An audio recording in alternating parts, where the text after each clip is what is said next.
ng karole, 1 goal.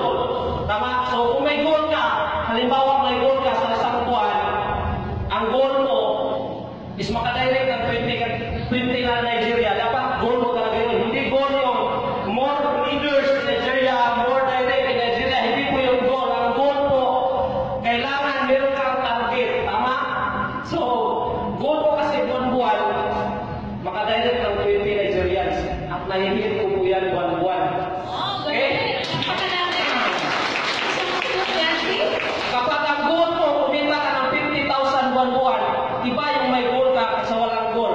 Pag ang goal mo, kumita ka ng 50,000 sa isang buwan, kapag ang kita mo sa DTC mo, 20,000 pa lang, may hakatawin ka.